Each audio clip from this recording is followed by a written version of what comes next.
Os dois juntos é como se formassem um só, mas pela primeira vez neste programa não temos um, mas sim dois convidados. Ambos ainda nos 30, mas já com 27 anos no mundo da música. Começaram no fado, tocaram acordeão e hoje têm milhares de fãs atrás de si. Já compuseram a banda sonora de uma novela, já tiveram pedidos de casamento em concertos e já furaram as previsões de quem deu aos anjos um curto prazo de validade. Nelson e Sérgio Rosado não têm asas, mas vão juntos há 17 anos. Nelson e Sérgio, ainda bem que vieram. Obrigado por nos E de convidares. repente, passou 17 rápido, anos. já vistes? Muito rápido. Éramos muito novos na altura, tu também, Éramos todos, inclusive, éramos não é? todos Tu muito também. novos. Éramos muito novos. E somos, não é? Ah, Ainda pá, somos, pronto, ainda tá bem. somos bem Não, foi bom. conservados. Eu sou mais retocou, novo. não, retocagem o tempo verbal, parece-me bem. Olha, tem sido a caminho do 17º aniversário do Projeto Anjo, tem sido uma carreira fantástica, muito longe do que nós inicialmente prevíamos, sou sincero e franco. Não é falsa modéstia. De facto, eu não pensava, nunca pensei que pudéssemos chegar ao final de 16 anos e com esta consistência em termos de carreira. As coisas correram bem. Nunca pensaste que aturarías quase 17 anos o teu parceiro de palco? Acho que é ao contrário. É ao contrário. É ao contrário. O irmão mais velho, sabes que nós, os irmãos mais novos, temos que nos aguentar. Sofrem muito sempre. Não, tem sido um espetáculo. Eu acho que é um privilégio partilhar o palco com o Nelson, enquanto profissional e enquanto irmão, porque nós sabemos até separar as águas, como se costuma dizer. Separam? Como é que se separa? Não é fácil. Não é fácil, mas acho que isto tem a ver também com... Ele está com ar... Estou com ar. Porque há muita coisa, ou seja, há muita coisa que envolve essa separação de águas e que justificam essa normalidade. Principalmente quando estamos na mesma profissão, desde que nos conhecemos, basicamente. Isso ajuda. Portanto, ajuda. a primeira vez que eu subi ao palco com o Nelson, de alguma forma profissional ou semi-profissional, Era semi-profissional. eu tinha apenas 8 anos de idade. Em 88, na casa do Exatamente. Algarve. Portanto, a partir daí tornámos, se calhar, um hábito. E aos fins de semana lá íamos nós para os nossos espetáculos, acompanhados pela família, obviamente. E depois, quando a coisa se tornou um pouco mais profissional, exatamente. E nessa estrutura é engraçado que até eu tenho uma parte em que me sinto mais confortável e o Nelson outra, em que nós gostamos de opinar sobre as coisas que cada um faz. E desenvolve. E acho que o trabalho aí fica muito mais rico. Sim. Mas acham que o facto de se conhecerem tão bem e de serem aqueles ajuda. que conhecem mais um e o outro, Sim, não é? Não haverá com certeza ninguém que te conhece tão bem como o Sérgio e no caso do Sérgio Nelson é a mesma Esqueças coisa. que eu conheço bem. Acham que esse dado foi determinante no sucesso dos Anjos? É uma parte do sucesso. Não é muito habitual grupos como o vosso durarem tanto tempo. É um facto. Ainda para mais quando nós surgimos num momento fantástico da música nacional, em que muitas bandas apareceram, com muito sucesso, inclusive. Mas também desapareciam com a mesma rapidez como desapareciam. Sabes que sim, é relativo. Foi um tempo muito chiclete, eu lembro-me na altura, os que mais sucesso tinham feito antes de nós e que estavam com 5 anos de carreira, porque eu acho que os Excesso mais ou menos 5, 6 anos, porque foi um boom muito grande, não é? Com a NZ Produções, que de resto nos lançou, pegou no nosso projeto, retocou e bem, e nós não... Utilizando uma velha expressão e um velho ditado português, nós não cuspimos no prato onde comemos. E uma coisa... Que é um hábito muito português, não é? Sim, mas não há problema nenhum em assumir estas coisas, porque, de facto, a César o que é de César. No início foi feito um trabalho extraordinário em termos de preparação, de planeamento e gestão de carreira para aquele início. De facto, nós depois, e hoje em dia, sem qualquer tipo de tabu, falamos nisso, e ressentimento sequer, achámos por bem que aquilo estava a levar um caminho que não era aquilo que nós queríamos. Nós queríamos fazer alguns retoques no projeto que colidiam com as vontades da produção na altura. Então chegámos a um termo, chegámos a um acordo, resolvemos cada um ir para o seu lado, em termos de produtora e artistas, montámos a nossa, foi das melhores coisas que fizemos até hoje. Curiosamente, Controlam a vossa própria... Há 14 anos. Ou seja, nós tivemos na NZ 1 ano e meio. Parece que foi uma eternidade, porque aquilo foi tudo tão vivido, intensamente. Intenso. Não foi? Com tanto sucesso, com tanto barulho, com tanto marketing, com tanta coisa que aconteceu boa, que nós depois quisemos tomar as rédeas da nossa carreira e foi das melhores coisas que fizemos, porque aí, confesso, que teríamos provavelmente saturado.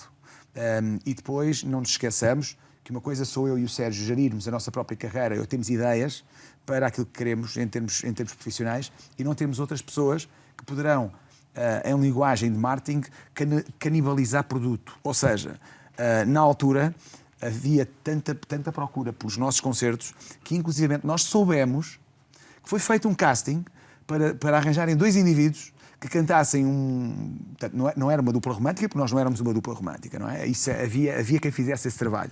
Era uma brothers band ou uma dupla pop, uma dupla mais pop, de 2 rapazes que pudesse, de certa forma, olha, não tenho os anos, mas tenho aqui este projeto.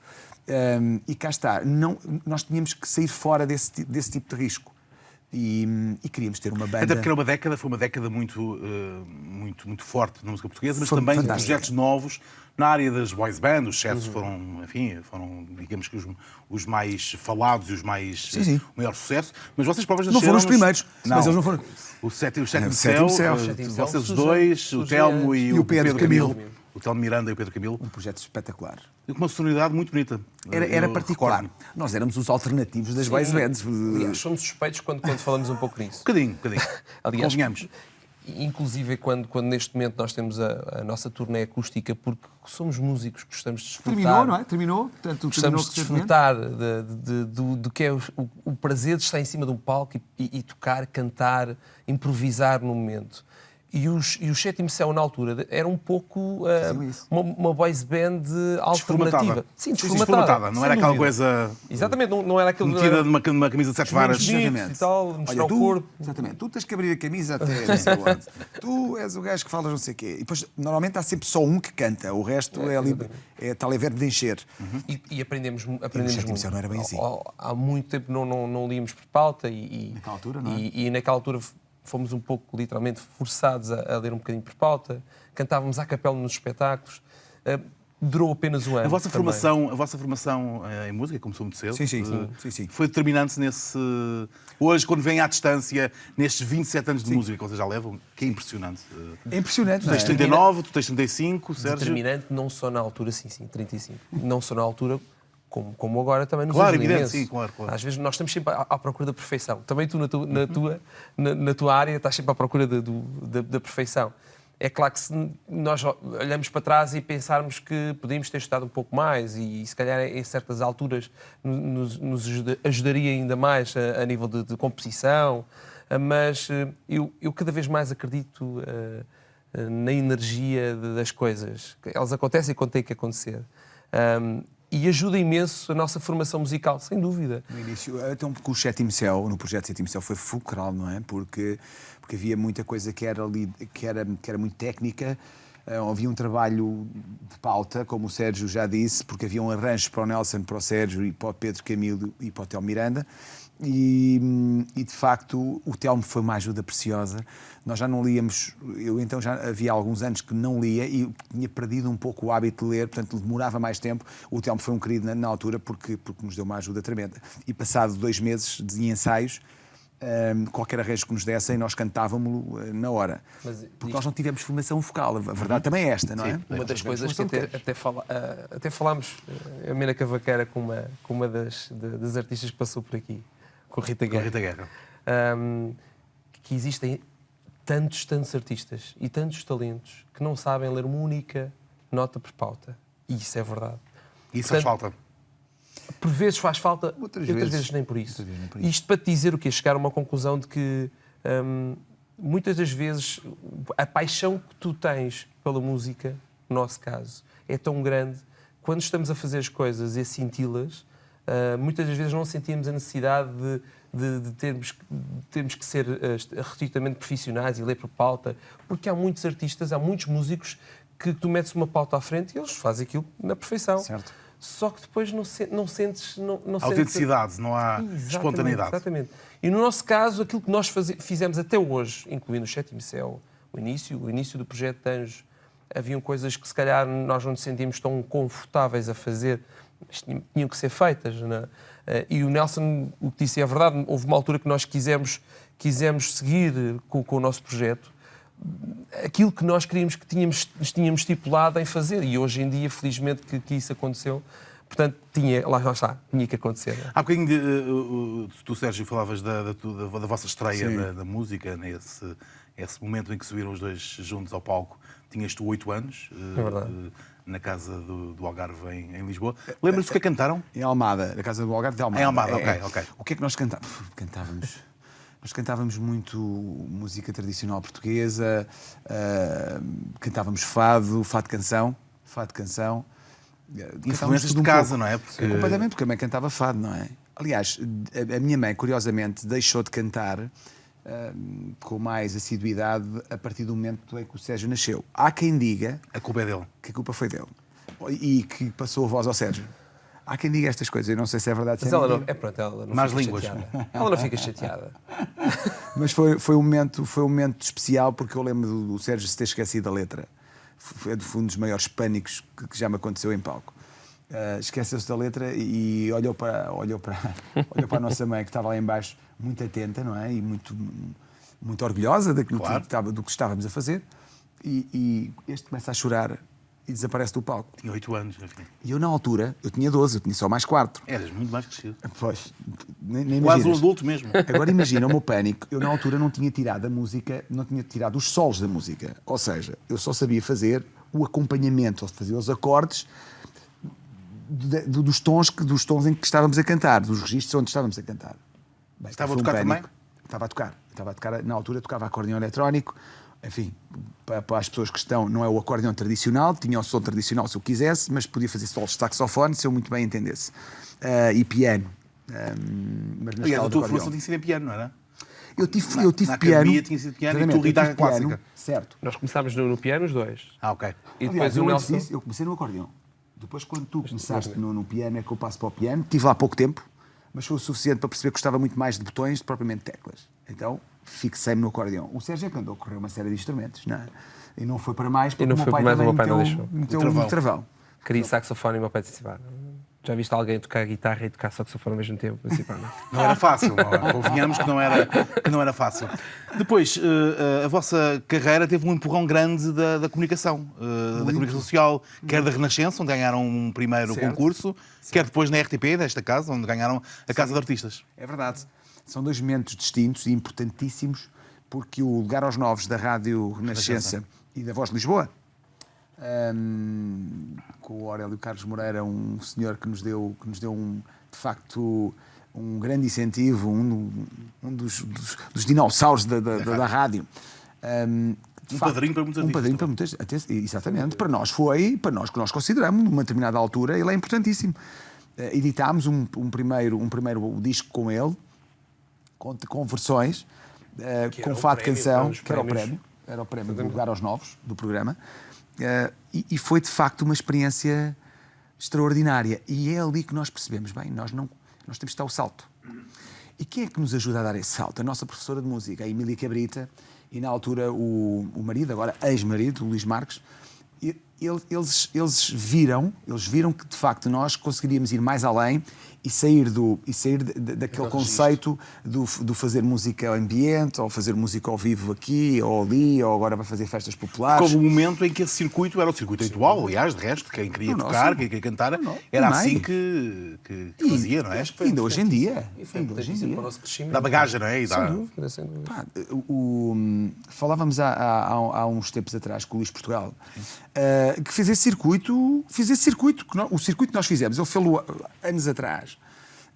E foi giro, nós tivemos esta reja no teatro do qual ele faz a programação, e depois no final ficámos a beber um copo e a falar porque não o conhecíamos pessoalmente, e tivemos-lhe a dar os parabéns por tudo aquilo que ele fez, o trabalho lindíssimo que ele fez, as canções imortais que nós hoje cantamos e nos deliciamos. Para isso temos que ouvir M80, mas dizer-te que é interessante ver a carreira humilde que toda a gente faz até chegar a determinado ponto. Eu, pessoalmente, acho que toda a gente deveria passar por aí. Toda a gente deveria saber quanto é que custa um amplificador. E quanto é que precisa de trabalhar para pagar o amplificador. quanto é que custa os carregar, cabos. carregar backline, por exemplo, carregar as suas próprias colunas. E nós trabalhámos muitos anos que não tivemos munição. Bem, houve uma altura que eu lembro-me de ter chorado. Fomos a um pavilhão, alguns na margem sul. Setúbal, terá sido. Mas são os tempos, não é? Certo. Mas eu lembro-me que o pavilhão fazia um eco imenso. O técnico de som era eu. Ou seja, eu metia o meu pai e o Sérgio a fazer som. Não havia estrutura. Não havia estrutura. Portanto, ou seja, eu ia lá para a frente fazer som. E aqui não ouvia nada. Portanto, os meus conhecimentos de som eram limitadíssimos, não é? E ainda hoje são. Eu não sou técnico de som. E, de facto, sem munição, a tocar e a cantar para um pavilhão cheio na altura, porque eram umas festas grandes, eu lembro disto. Sem ouvir, fantásticas. Sem ouvir, só ouvia eco, só ouvia reverberação. Chorei. Ou seja, eu estava a trabalhar e as lágrimas escorriam-me de cara abaixo. De pânico, de tristeza. Ou seja, não fiz como este artista que saiu do palco a chorar, me deixou agarrado. E era mais velho já. Era mais velho. Fiz a desculpa da juventude, eras muito jovem e tal. Mas foram de facto momentos importantes dos quais nós não... Nunca nos esquecemos. E, de facto, por exemplo, depois a seguir, a Mila e o Luís inscrevem-nos na Casa de Artistas, fantástico, soberbamente apresentado pela Sernela Andrade, que era uma querida, e ainda hoje é. Uma figura desta casa. Era o concurso de talentos da altura. Apesar de haver o Chuva de Estrelas, sabes que nós tivemos numa surpresa que a RTP nos fez o ano passado há 2, salvo erro, o ano passado. E um dos convidados de surpresa foi o José Nuno Martins, que era o produtor e apresentou uma das edições. Exatamente. E o José Nuno trouxe um registro, ele guardou, das audiências da nossa final. E na altura a Chuva de Estrelas era fortíssima na SIC. E o Chuva de Estrelas marcou a final deles para o mesmo momento da nossa. E eles já na altura faziam, portanto, ou seja, a nossa final a nossa e dos nossos colegas, ganhámos. Portanto, ou seja, a RTP naquele dia ganhou a Chuva de Estrelas. Eu não sabia disso, soube disso recentemente. E, entretanto, passaram 2 décadas e meia e os programas e a televisão continuam a ter programas de música. Portanto, o filão não se esgotou. Sim. É impressionante como a RTP, mas também as privadas, continuam hoje a ter programas de música. Ainda bem. Não há uma overdose de programas de talento musical. Eu já li uma crítica tua sobre isso, curiosamente. Eu acho que sabes que é interessante. Os talentos nunca deixaram de existir. Cada vez há mais. Os miúdos. Eu acho que a própria comunicação da música, quer que seja pela parte da televisão, quer seja pelas rádios, tem uma cota-parte importantíssima nesse... Nós estamos com esta voz sexy, mas isto é uma voz cansada, atenção, não é? Já vamos perceber.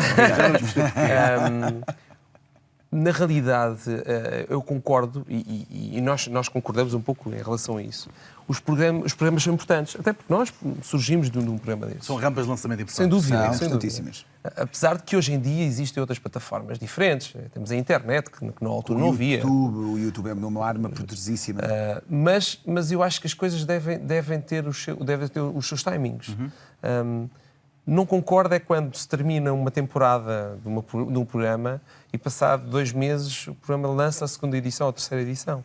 Acho que deviam dar espaço porque existem realmente muitos talentos, mas os miúdos e as miúdas ou as pessoas que ganham esses programas não têm tempo de vingar. O mercado não absorve. Não absorve. É o que se chama vender falsos sonhos. É aí que eu faço alguma crítica em relação a isso, e eu acho que já temos alguma legitimidade para falar sobre este assunto, até porque fomos jurados do Família Superstar, com os nossos amigos Clara de Sousa e com o Tosé Brito. Bons velhos tempos. Aliás, chegámos a grande quarteto. Foi uma experiência fantástica, e depois, mais recentemente nesta casa, com a primeira edição da Voz de Portugal, que foi um projeto extraordinário. Excelente. Eu acho que eu não sou depois dos resultados do último, mas aquele primeiro teve de facto um grande impacto e funcionou lindamente, funcionou muito bem. Eu lembro-me claramente de acompanharmos a nossa equipa, e uma das coisas que nós, para além da parte técnica e da parte emotiva e da parte humana, que eu acho que tem que haver eu venho sempre à cabeça um termo em inglês, mas vou-lhe chamar entre o mentor. O mentor. Era o mentor. E os candidatos. Os candidatos da nossa parte, nós sempre fomos diferentes nesse capítulo, porque tem que haver um entrosamento enorme, tem que haver um à vontade tremendo, não pode haver aquela barreira do eu sou o fulano tal, que tenho não sei quantos anos de experiência, já vendi não sei quantas platinas, faço não sei o quê, isso não pode existir ali, porque eles já têm esse respeito por ti naturalmente. Claro. Eles sentem, por isso é que estás ali, estão lá, e foi por isso que te escolheram. Portanto, não vale a pena estar...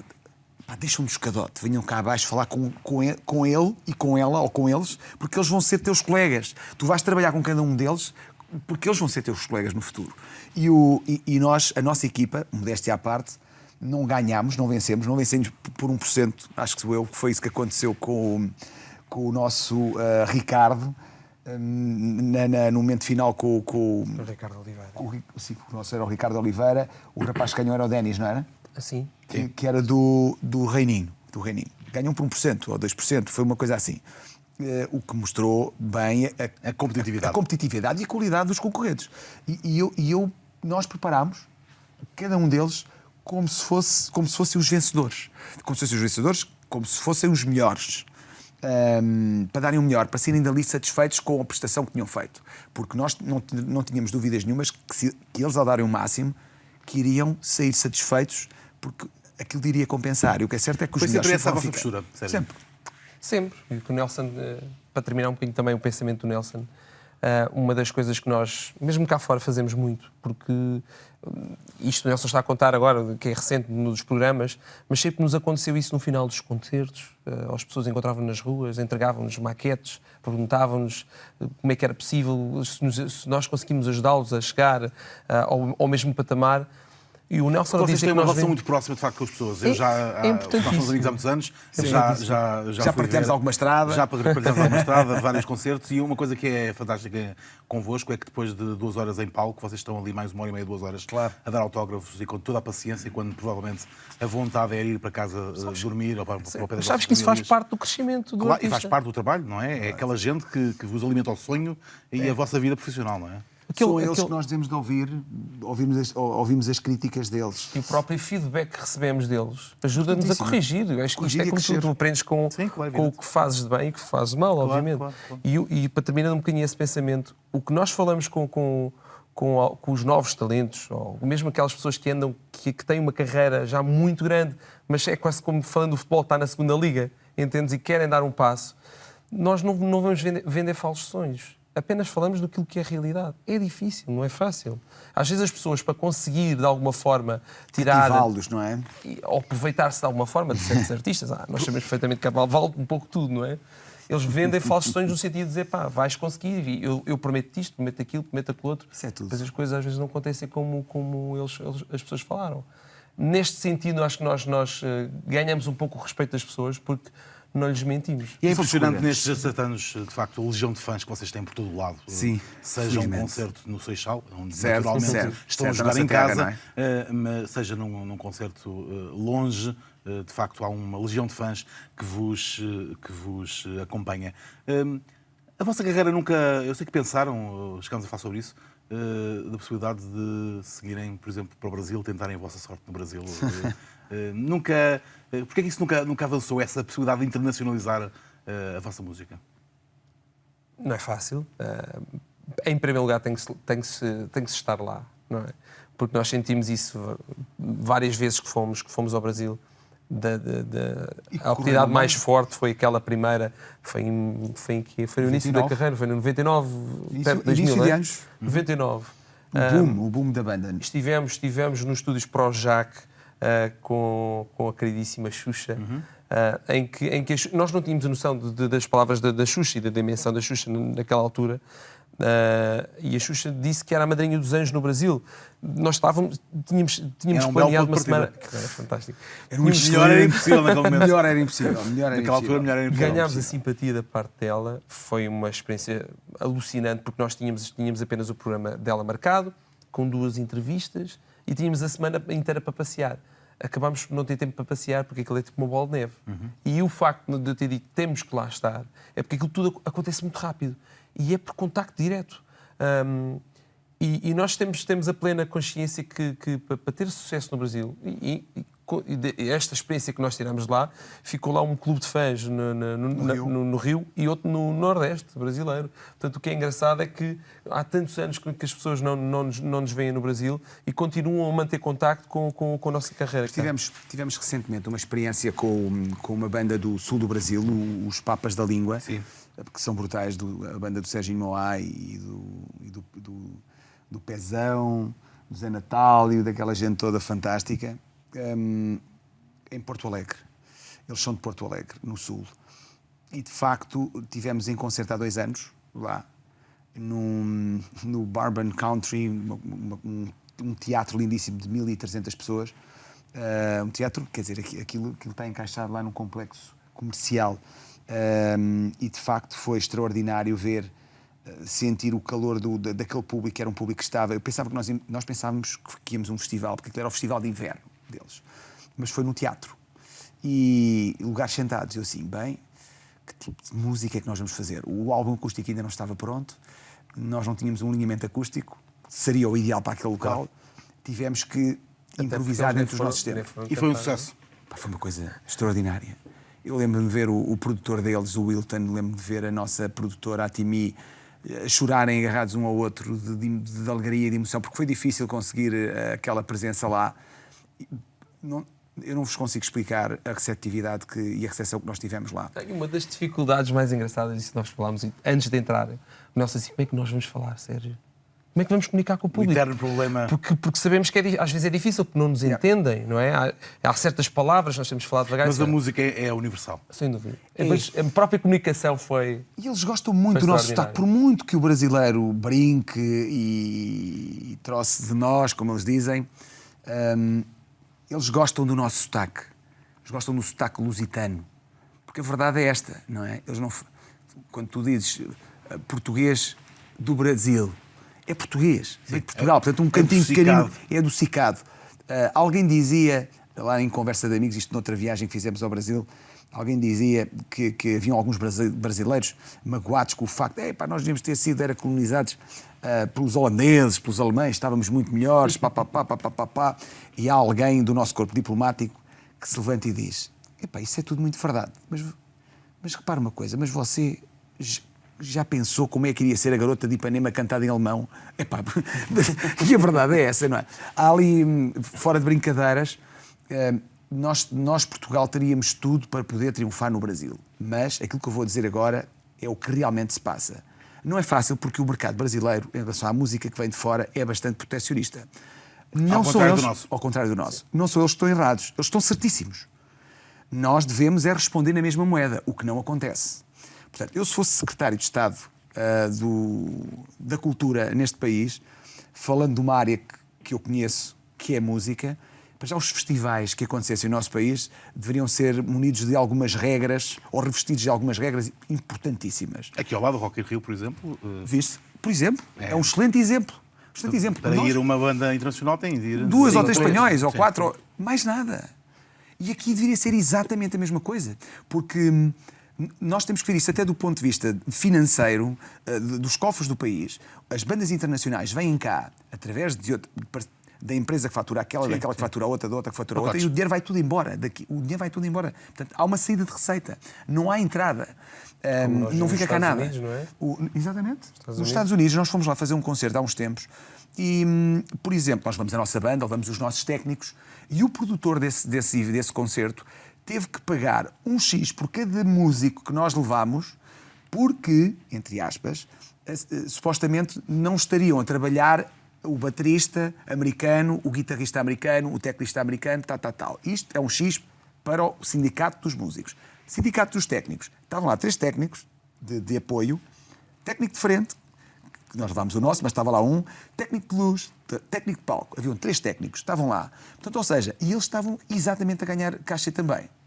Isto era uma das coisas que eu mudaria, não tenho as dúvidas nenhumas. Fica a dica. Fica a dica. Com os anos o tempo voa e, portanto, estamos mesmo no final da nossa conversa.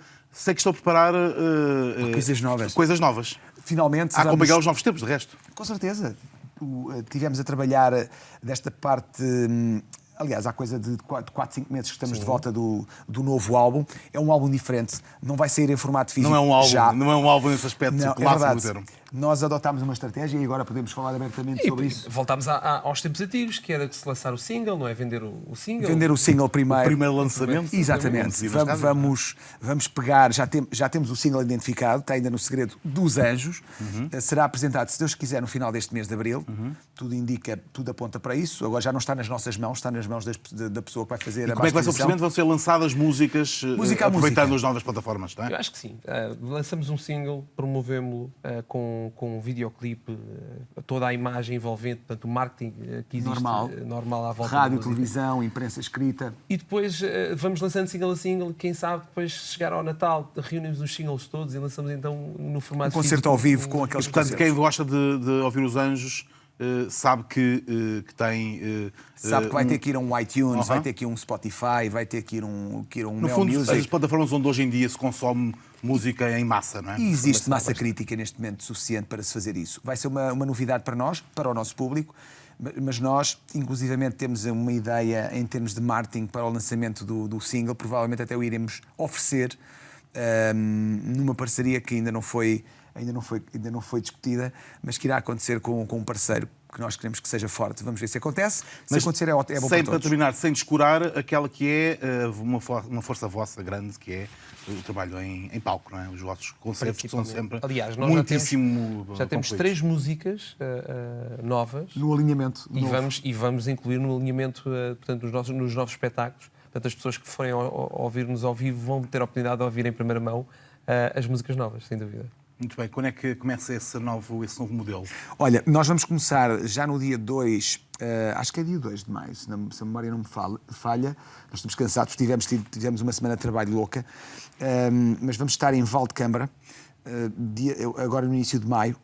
Temos o nosso site onde podem sempre acompanhar. Exatamente, e as nossas redes sociais, que são super ativas neste momento. A nossa aplicação, de facto, que foi uma inovação e que está a ter um sucesso imenso, portanto, com os milhares de downloads que já teve, porque é gratuito, a aplicação Anjos é gratuita. Disponível para iOS e para Android. Portanto, apareçam por lá, que sabem a agenda toda. Os Anjos estão na crista da onda. Na vanguarda da informação. Omnipresente, tem que estar. Tem essa vantagem. Em televisão há uma frase muito habitual que é: já ultrapassamos largamente o nosso tempo. E, portanto, despeço-me com esta frase clássica que nós crescemos os três a ouvir na televisão e na RTP. Foi muito bom ter-vos aqui, como sabem. Ainda bem que viemos. Nelson e Sérgio, a música dos Anjos nesta edição do Ainda Bem que Vieste na RTP Informação. 2 irmãos que voam juntos na música portuguesa há 17 anos. Todas as semanas, novas conversas, novos convidados no Ainda Bem que Vieste. É assim todos os fins de semana na RTP Informação. Dentro de 8 dias, cá estaremos de novo. Volte connosco.